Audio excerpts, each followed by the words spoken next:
aujourd'hui, on a dit qu'on avait parlé du coup de l'automatisation des tâches. Et puis, je crois que Fabien, du coup, t'as testé quelque chose. Enfin, je vais pas trop en dire. Je te laisse nous présenter ce que t'as pu tester. Puis, on va un peu en parler. Ouais. En fait, c'est cette année, je crois que il y a vraiment le grand débat qui est sorti de l'intelligence artificielle. Mhm. Et puis, je crois que c'est surtout en printemps, été de l'année passée, où sur pas mal de forums Facebook, la question c'était est-ce que l'intelligence artificielle va nous voler le travail de photographe en fait. Donc déjà, t'es sur Facebook. Là, tu viens d'avoir 45 ans d'un coup, là, Sur Fabien. Facebook. Ouais. Ok, on peut arrêter l'émission, on est sur Facebook. Non, mais c'est Vous pouvez méga m'ajouter intéressant sur parce Facebook, qu'en fait... J'ai 600 amis. Désolé, Fab, on t'a coupé dans ton... Peut-être est-ce qu'on peut préciser ce qu'est Facebook? Ce qu'est Facebook. Alors, Les plus jeunes d'entre nous. Facebook, comme on disait au début. Non. Phase de go. En fait, quand t'es sur Facebook, tu dis ce genre de trucs. Bah, tu bien vois. sûr. Tu vois, c'est insupportable. Ah mais en fait c'est sur Skyrock, ouais. Ah ouais, c'est... MySpace. Vas-y, continue. Il y avait le débat un peu sur Facebook de... Bah voilà, il y avait la sortie de l'intelligence artificielle, puis tous ces programmes qui généraient des images. Mhm. Et puis tout le monde était là, mince, dans 1 an, dans 2 ans, est-ce que ça sera encore actuel, le travail de photographe? Est-ce qu'on va se faire voler notre travail, etc., etc. Donc ça, c'est encore un autre débat, hein, mais il y avait aussi la question, bah, comment est-ce qu'on pourrait utiliser ça pour, voilà, comme un outil dans notre métier? Mhm. Et puis, en fait, il y a pas mal de programmes qui ont été créés par des photographes, pour des photographes, qui font en fait une bonne partie du travail de retouche et puis de tri de photos. Mhm. Quand je rentre d'un mariage, en général, j'ai pas au pif, hein, mais 4000 photos sur toute la journée. Ben, après ça, j'adorais le mariage, j'étais super content. Puis je me disais, oh purée, j'ai 4000 photos à trier, ça me saoule. C'est tellement long, c'est tellement rébarbatif, j'ai pas envie de faire ça. Et du coup, ben, je le fais, et puis c'est tellement rébarbatif que finalement, tu le fais pas si bien que ça. Puis après, ben, les retouches, c'est super, moi j'aime bien faire ça. Mais quand t'as 1000 photos à retoucher, c'est chouette, le résultat, moi j'adore voir le résultat. Mais en soi, le travail de retouche, pour moi, c'était un peu barbant souvent. Mhm. Et puis, ben, j'ai trouvé un super programme que j'ai essayé. En fait, tu lui balances les photos de ton reportage, que ce soit 4000 photos ou 200, enfin peu importe. Et puis, il va toutes les sélectionner. Et il va mettre de côté les photos qui sont floues. Il va regarder les yeux des gens, est-ce qu'ils ont les yeux fermés ou pas. Puis tout ça, il les enlève. Et puis, il te garde les bonnes photos. C'est une dinguerie. Et puis, donc en fait, il te fait une grosse partie de ton travail. Déjà de sélection, tu dis. Hein. Ouais, exactement. C'est pas toujours parfait. Mais finalement, tu sais les photos que tu as prises, donc tu vois très bien s'il y en a une qui manque. Et puis ensuite, ben, après la sélection, en fait, le programme, il analyse tes retouches. Via Lightroom, via les programmes, il analyse qu'est-ce que tu fais, comment est-ce que tu rends les couleurs. Je crois que c'était 2500 photos qu'il fallait lui donner, je me souviens plus, toi tu l'as fait récemment. Et puis il regarde en fait toutes tes habitudes de retouche en fait. Il apprend ça, puis il applique ça sur toutes les photos qu'il a sélectionnées, puis tes photos sont retouchées à ta manière, avec ta patte. Et puis moi, ça me sauve un temps fou. En fait, tu fais plus rien. Alors si. En fait, ce qui est chouette, c'est que c'est pas un truc qui fait le travail à ta place, et puis tu peux faire enfin, c'est un outil qui facilite ta vie, puis il fait que tous les automatismes, enfin, toutes les choses qui peuvent être automatisées, il le fait pour toi. Mais ensuite, tu dois encore vérifier bien. Est-ce que toutes les photos sont bien retouchées? Moi, toutes les photos, je les repasse. Je balance pas juste mes photos, il les trie, il les retouche, puis je les envoie. Ouais. Il faut bien tout regarder en détail. Et puis souvent, le cadrage est pas top, donc faut quand même faire toi. Mais en fait, ça fait que moi, j'ai un plaisir énorme à retoucher maintenant. Parce que tout ce qui est barbant et qui peut être automatisé, ben, il le fait lui. Et puis, mes photos sont meilleures. Mais en fait, pour remettre un peu dans le contexte, donc Fabien, c'est mon beau-frère, hein, et puis on a passé Noël ensemble, et à Noël, il me dit, mec, j'ai découvert un truc de dingue, il me parle de ça, il me dit, mais c'est pas possible, ça marche pas, en fait. Et en fait, bah, il m'explique comment ça fonctionne, et surtout les temps, parce que concrètement, c'est extrêmement court, hein, c'est ton ordi qui bosse, donc voilà. Puis je me suis dit, mais je vais tester ce truc, parce que mon idée, c'était qu'on en parle autour d'un podcast, parce que ça soulève plein de questions, et on va en débattre après. Mais je me suis dit, ok, mais il faut l'essayer, parce que nous, ben, dans la boîte, on a énormément d'heures de travail. Enfin, je veux dire, la moitié de nos heures de travail comme photographe consiste à faire de la retouche. Donc, en termes d'heures sur 3 personnes qui font de la photo dans la boîte, sur la semaine, c'est énorme. Et puis j'étais bon, ok, on va tester ce programme, et je l'ai testé depuis une semaine. Donc déjà, tu dois lui faire bouffer de l'image et lui montrer ta bibliothèque Lightroom pour qu'il comprenne comment tu fais ta retouche exactement. Et puis ensuite, il analyse ça en quelques heures. Là, tu as une connexion web qui doit exister parce qu'il doit te créer un profil. Mais ce qui est super intéressant, c'est qu'une fois que tu balances, que tu as ton profil qui est créé, tu n'as plus besoin de connexion. C'est-à-dire qu'il t'a créé un profil de retouche, et toi, tu peux être sur ton portable en train de taffer sans connexion. Tu lui balances j'ai fait le test avec un mariage où j'ai balancé, un ancien mariage, j'ai balancé 7000 images que j'avais fait pendant la journée. Ça a pris 1h15 pour les trier, et puis ils m'en sortent 1200. La sélection était pas mal, un peu trop large, mais au moins, t'as un petit peu de choix derrière. Et ensuite, tes 1200 photos, ça prend 10 minutes, 15 minutes à appliquer ta retouche. Et là, j'étais là, ok, d'accord. Ce qui est en train de se passer, c'est pas totalement au point. Parce que effectivement, tu dois repasser sur ta balance des blancs, des fois, d'une image à l'autre. Il te fait un petit truc un petit peu bizarre. Mais sur, admettons, une retouche qui te prendrait une journée, ça te prend du coup 2 heures, je sais pas. Mais c'est long, en fait. Ah ouais? Hier, j'ai fait un match de basket. Ouais. J'ai fait 4000 photos. À la mi-temps, je devais en envoyer déjà une quinzaine. Même, je mets jamais autant de temps. Ouais. Quand tu fais... Non, mais c'est pour faire l'avocat du diable. Ouais. Hein, Mais c'est bien. Mais sur un mariage, c'est ultra court, c'est génial. Ouais. Mais ça s'applique pas forcément à tout. C'est ça. Ah oui, c'est ça. vrai. Ouais. C'est une vraie...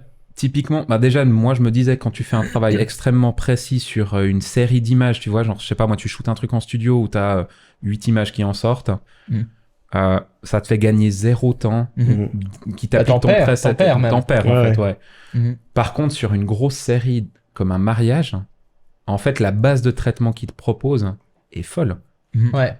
Non, c'est vrai qu'il faut avoir beaucoup de photos, t'as raison, ouais. Mais toi, ça fait combien de temps que tu utilises ce programme? Ça fait pas longtemps, ça fait peut-être 6 mois. Mais du coup, t'as pu une fois faire le test de tu retouches, tu sais combien de temps ça te fait si tu retouches à la main, enfin, je veux dire à l'ancienne. Ouais.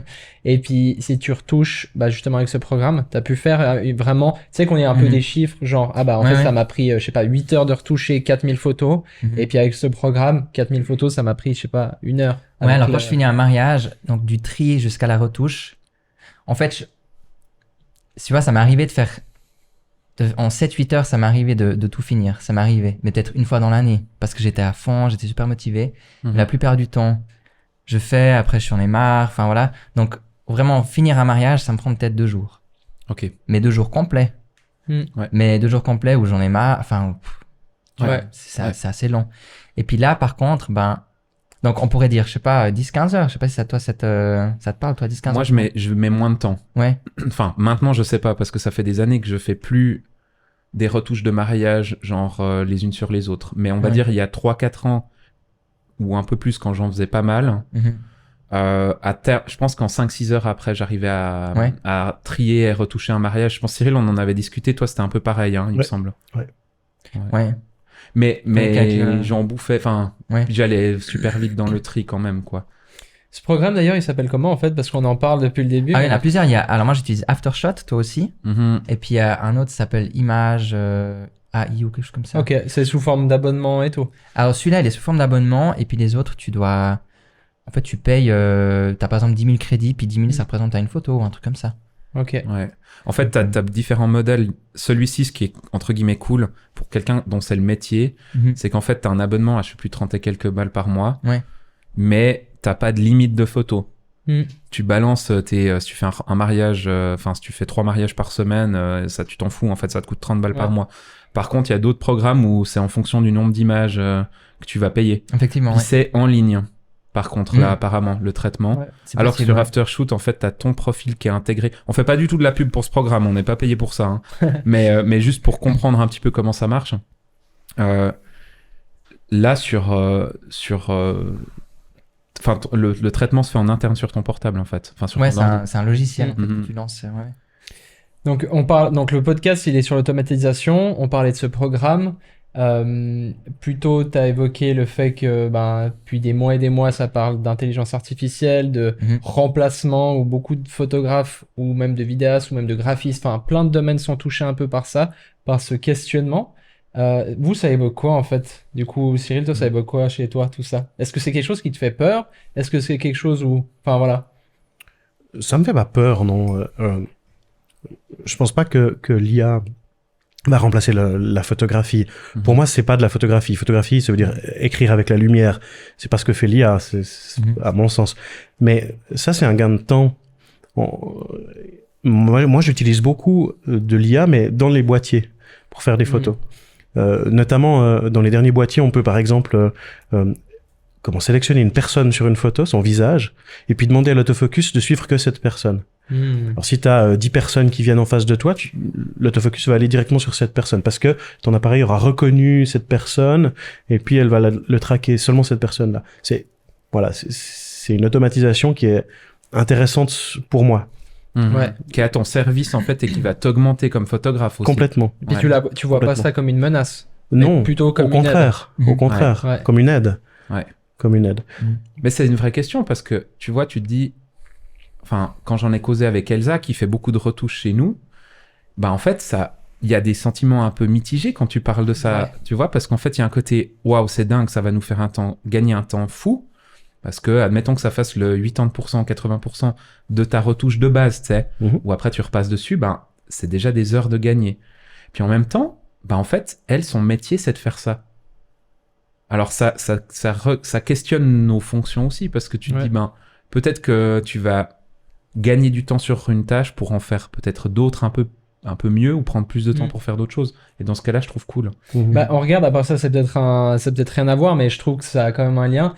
Typiquement, quand tu vas à la Migros, à la Coop ou dans un supermarché, maintenant, il y a de plus en plus ces bornes automatisées. Avant, t'avais genre 12 caisses, tu vois. Et puis maintenant, t'as genre 2 caisses et puis t'as 14 bornes. Donc, tu vois, c'est que... En fait, moi, je suis d'accord avec ce que tu dis, Cyril. Et puis en même temps, j'ai l'impression qu'on sait pas trop. Mais si on compare à la Migros, est-ce qu'il y a moins de personnel? Est-ce qu'à cause de ces bornes, ils ont diminué le personnel ou est-ce que le personnel fait autre chose? Alors attends, je vais regarder dans les chiffres. non, mais c'est une vraie question en fait. C'est une question, hein. Je sais pas. Parce que est-ce que c'est gratifiant d'être à la caisse et de scanner toute la journée ou est-ce que c'est... Je sais pas, je l'ai jamais fait, c'est pas un jugement que je donne, mais est-ce que peut-être le fait de gérer des stocks ou de faire autre chose par les mêmes personnes, c'est le métier, mais peut-être pas forcément... je sais pas. Alors de cette en photo, vision-là... franchement, en photo, moi, si je peux m'éviter de passer 8 heures de traitement sur un truc qui est... Parce qu'en fait, la réalité aussi, dans moi, en tout cas, ce que je fais, c'est que souvent, c'est du reportage, toujours dans les mêmes conditions. C'est pas là où, en retouche, tu t'éclates en te disant je vais révolutionner le truc. Tu sais, c'est toujours... tu standardises tes images et elles sortent tous pour la masse, le volume, tu vois. Après, je sais que Cyril, par exemple, toi, tu fais plus de la presse. Oui. Et je pense que là, comme tu faisais l'avocat du diable au début, et je trouve super intéressant, je pense qu'effectivement, dans ton cas, je crois pas que tu gagnes du temps à utiliser un logiciel de retouche. Ça dépend de quelle IA on parle. Je peux pas utiliser, par exemple, du remplacement de contenu par l'IA. Ça, en presse, je le fais pas. Je le fais beaucoup en corpo, sans problème, mais pas en presse. Du Photoshop AI, tu dis? Oui, pardon, le Photoshop AI, oui.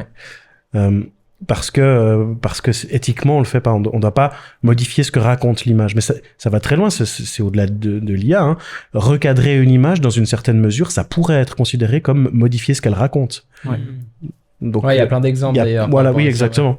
Donc c'est pas que lié à ça, mais réduire le bruit d'une image avec l'IA, par exemple, c'est quelque chose qui serait, alors on en parle justement en ce moment, mais c'est quelque chose qui serait toléré, ouais. Alors là, on parlait du fait que ça c'est hyper cool parce que c'est plutôt un assistant, ok, c'est cool. Oui. Mais maintenant en fait, comment on fait vis-à-vis du client? Est-ce qu'on facture la même chose? Est-ce que tu vois ce que je veux dire? Parce que c'est cool d'une part, mais de l'autre part, qu'est-ce que tu fais? Tu vois ce que je veux dire? Parce que admettons que je sais pas, t'as facturé 2 jours d'édit. Là en fait, ça te prend 2 heures.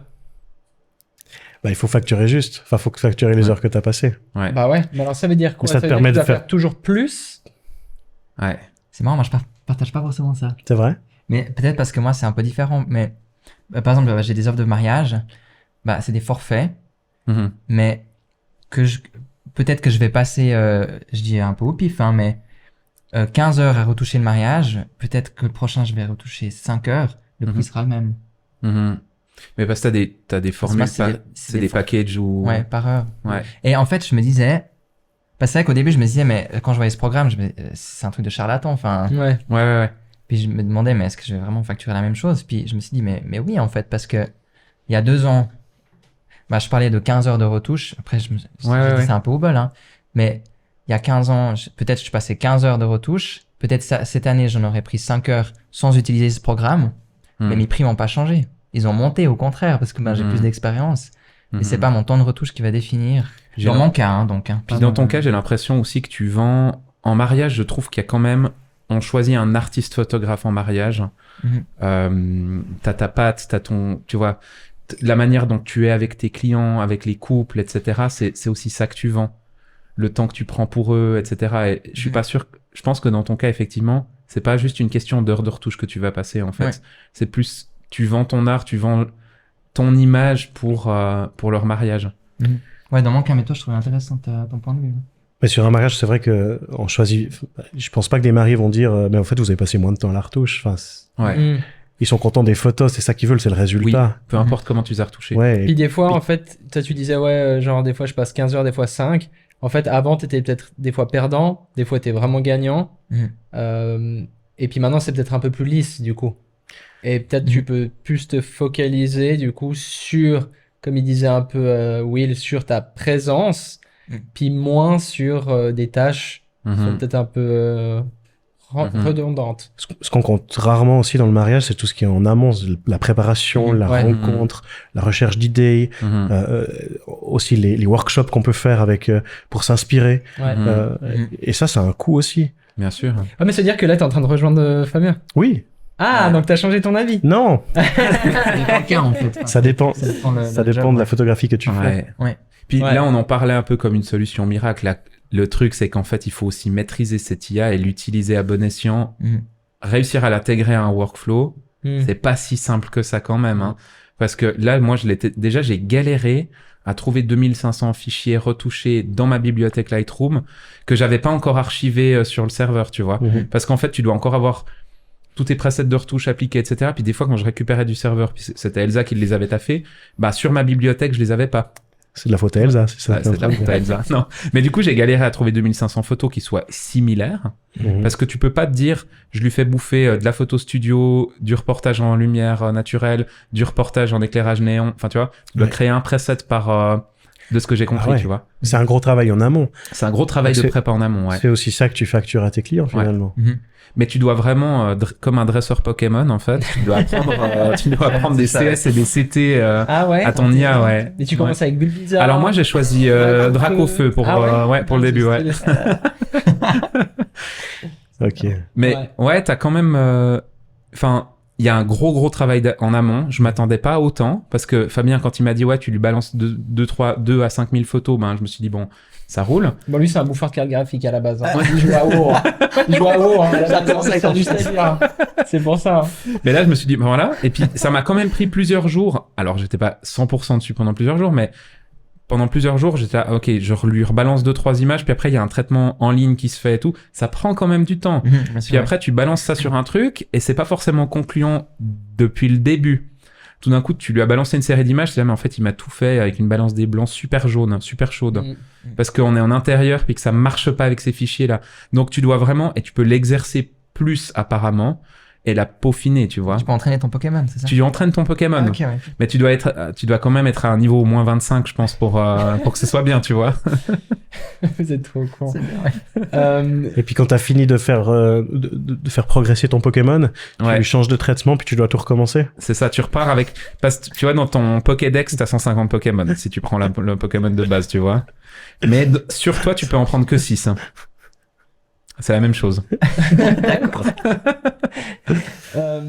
Et que je voulais dire, putain, j'ai perdu le fil. Désolé, François, on dit de la merde, ouais. Ce que je voulais dire, c'est que là, on en parle et puis on est déjà, je dirais, à la prochaine étape, mais il faut pas qu'on oublie, et j'étais en train de penser à ça pendant qu'on parlait, faut pas qu'on oublie la première étape, c'est qu'il faut déjà bien shooter pour utiliser ce programme. Ouais. Tu vois, parce que là, on a un peu, enfin, vous êtes tous des professionnels, vous shootez bien, je veux dire, donc.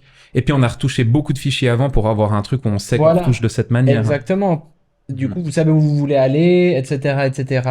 Ouais. Mais vos images de base sont bien. J'avais déjà entendu une fois un photographe, Peter McKinnon, qui disait, mais en fait, il vendait des presets. Puis en fait, il faisait une vidéo là-dessus, puis il expliquait que, il vendait ses presets, mais qu'il fallait savoir qu'en fait, un preset, ça s'applique pas juste sur une photo et puis c'est bon. Il disait, votre photo, elle doit déjà être bien exposée, elle doit être correctement photographiée. Et souvent, on oublie ça parce qu'avec les réseaux, avec tout ça, on est vraiment dans le truc. C'est facile. On met un preset, on met un filtre, comme il dirait. On met un filtre. Un filtre Instagram. Ouais. Sepia ou Las Vegas. et puis ça, c'est bon. Mais en réalité, il y a vraiment ce truc de, tu dois déjà avoir une bonne connaissance photographique pour pouvoir utiliser ce genre de programme.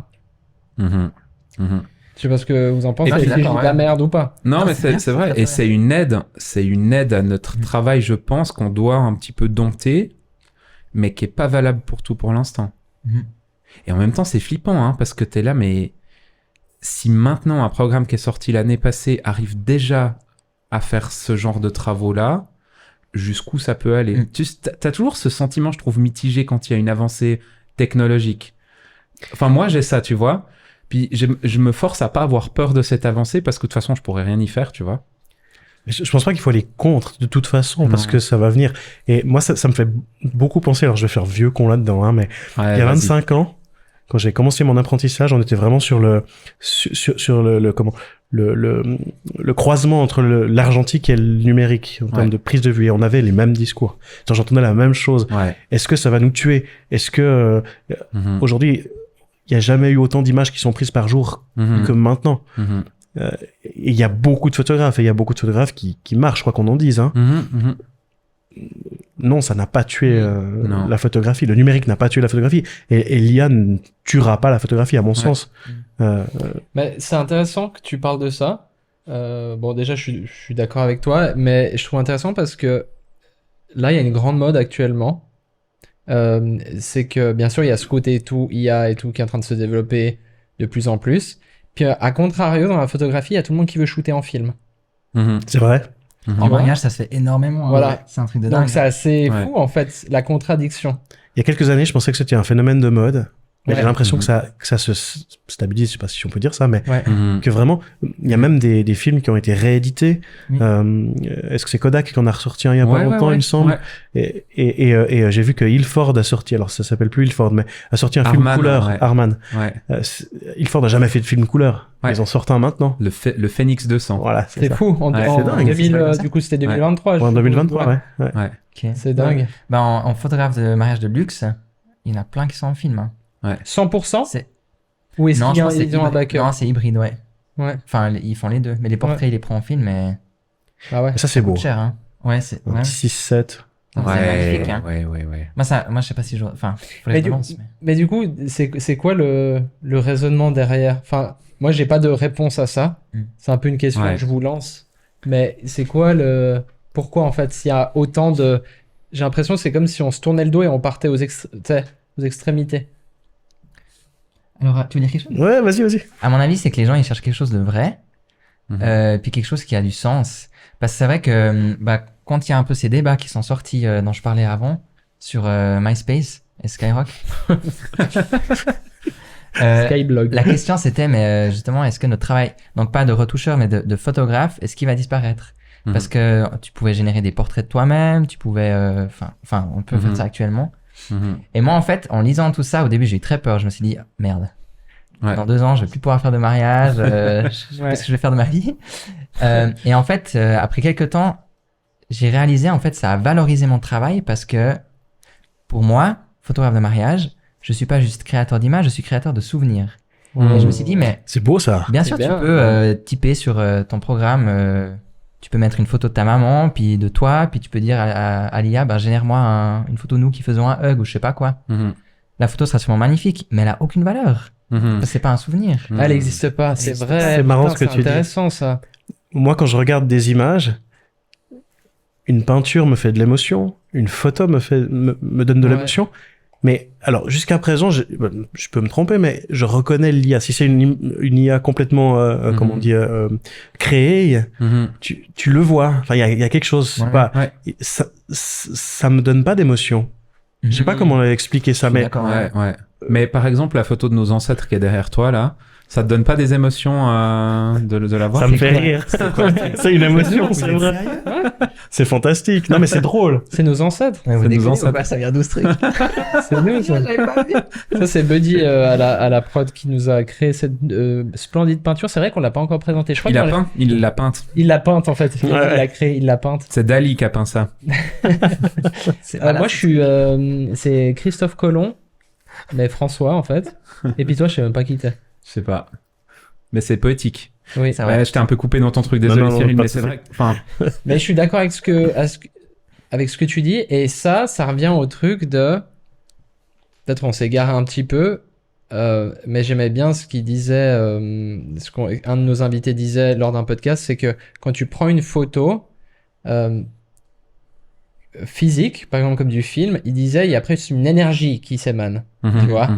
Bien sûr, ouais. Alors, tu vois, il faut prendre des pincettes avec ce qu'on dit, mais ce que je voulais dire, c'est que tu sens une authenticité. Et je te rejoins là-dessus, du coup, Cyril. Moi, je sais pas s'il y a une énergie, mais je trouve que le rendu est quand même différent. Rendu différent. Ouais, clairement. Ouais. Et quand tu vois c'est une profondeur de champ différente, c'est un grain, c'est, voilà. Tu peux le reproduire, logiciellement. numériquement. Mais c'est tellement, enfin, je sais pas, c'est plus authentique de le faire directement en film. C'est peut-être ça que certains recherchent. Ouais.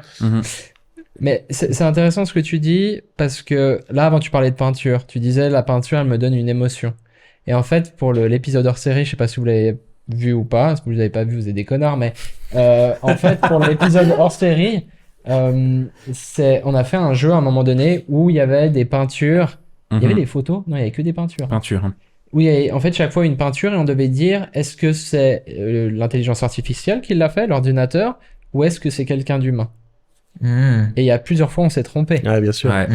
Donc, En peinture, ouais. Moi, c'est ça ma question maintenant. Est-ce que si on fait, pour revenir peut-être à la photo, est-ce que si on fait une exposition de photos et que tu mélanges, tu prends vraiment du vrai, du faux, tu mélanges, tu mets tout. Ouais. Est-ce que c'est...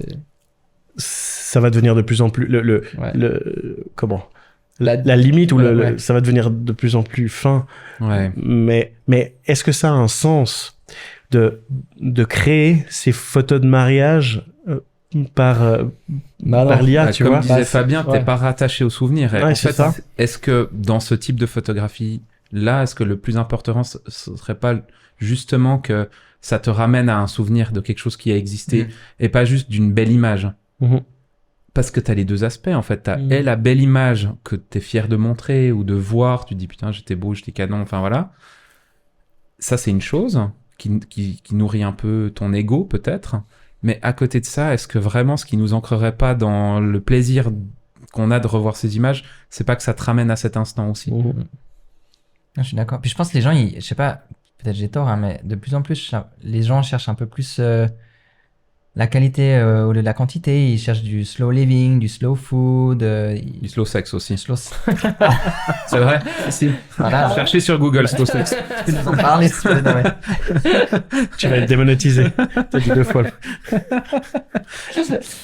Bah voilà, quoi. Ouais. Ok, c'est bien. Tu veux rajouter quelque chose? J'ai fait de la merde, en fait. Je suis désolé. Du coup, Fab, rappelle-nous juste le nom du programme pour les gens qui nous écoutent, s'ils veulent aussi aller tester. Aftershot, ouais. Aftershot. Aftershot AI. AI, ouais. Mais entraînez-le bien, parce que Fab, il dit, ouais, ça prend pas beaucoup de temps, mais... C'est pas vrai, en fait. C'est pas vrai. Ça prend vraiment du temps. Après, ça prend pas de temps, c'est vrai. Non, et puis c'est un outil. Ça fait pas travailler à votre place, mais c'est un outil pour vous. Enfin, ouais. Intéressant. Merci les gars. Merci. Si d'ailleurs vous êtes intéressés de suivre un peu, parce que ça va vraiment en lien avec un épisode qu'on avait déjà tourné, alors pas ensemble, mais nous, sur le workflow, N'hésitez pas vraiment à foncer sur cet épisode et puis aller le regarder parce que je pense qu'il y a vraiment des liens avec ce qu'on vient de parler. Voilà.